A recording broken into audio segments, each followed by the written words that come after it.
After 5 decades of service to the Royal Winnipeg Ballet, artistic director André Lewis had his final curtain call this past weekend. Christopher Stowell, an internationally recognized leader with decades of experience in ballet, is now moving into the role of artistic director. And joining us now are André Lewis and Christopher Stowell, all in the same building. Thank you so much for being with us. Good morning, thank you. Good morning. Now, André, you were with the ballet for a very long time. You are retiring, so congratulations. Tell us a little bit about how your journey started with the ballet.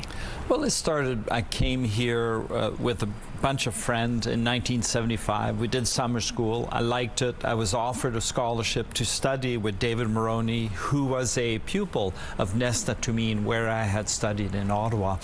So I joined the school for 4 years, then I joined the company, and then in the mid-90s I became artistic director. And you have such a passion for the ballet here. Is it hard to say goodbye? It is hard to say goodbye, but it's not really. I mean, there will continue to be an association between myself and the RWB as Christopher sees fit. And it's been such a passion for me for so long, you know, and but I'm excited about the future. I'm excited about what Christopher will be doing, and I'm excited of what we've accomplished these last 30 years as artistic director. And yesterday was officially your last ballet that you were at. That's yesterday. Correct. How was that feeling? Was it quite emotional for you? It was extraordinary, but I had a standing ovation before we started the show. Oh my goodness. And I said to the audience, save this for the ballets, because you have some incredible ballets coming up. And we had 3 standing ovation with 3 of our ballets: Bolero, Hikarizato, and Angels in the Architecture. So, and there was this wonderful, pretty much half of the staff came, if not 3/4, if not all of them.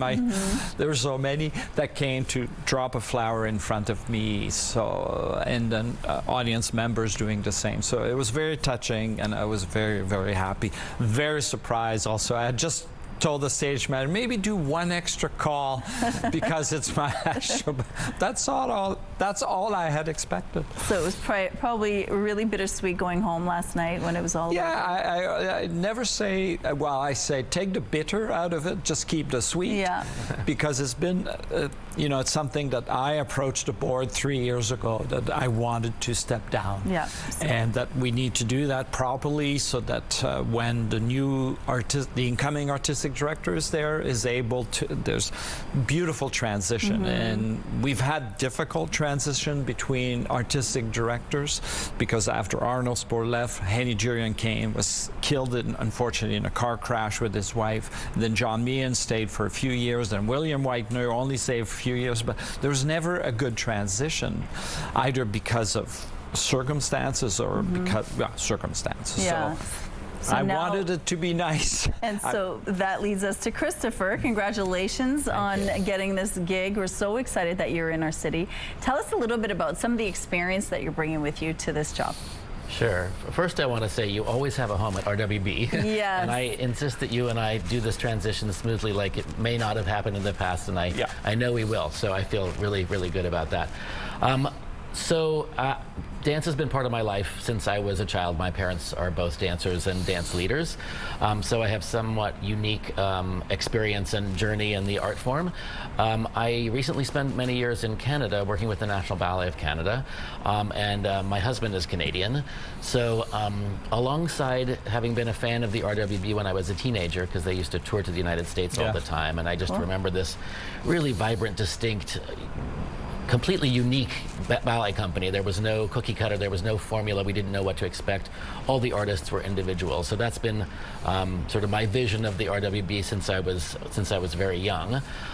Combining that, like, allure of this company that I've always admired, and wanting to come back to Canada and establish roots here, this is just a dream opportunity for me and my family. Well, congratulations. It's very exciting. Where do you see yourself taking the RWB over the next 50 years?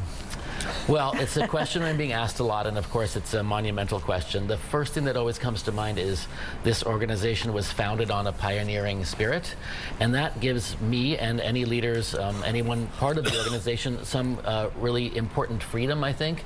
So this idea of never being formulaic and always being distinct and being about and from and of Winnipeg, Manitoba, and even a national sort of sense to the organization is really important to me. So that is always going to be sort of the guiding ethos or approach, as it always has been. My taste might be a little bit different, but I will always use the pioneering spirit that this organization was founded upon to guide me. I also witnessed something really beautiful yesterday afternoon at André's last performance. Right before the curtain went up, André was speaking. I was about to go on stage, and I saw all members of the company individually give each other a hug. So this sort of process happened right before the curtain went up, and I was so grateful to see this, because not only is the product fabulous here, but there's a beautiful culture, and that is, as an incoming leader, seeing and understanding that was a huge relief and gave me this real sense of belonging and welcoming, and that this is an organization that has a family spirit behind it, and that's something that's really important to me. André, hearing that must make you proud.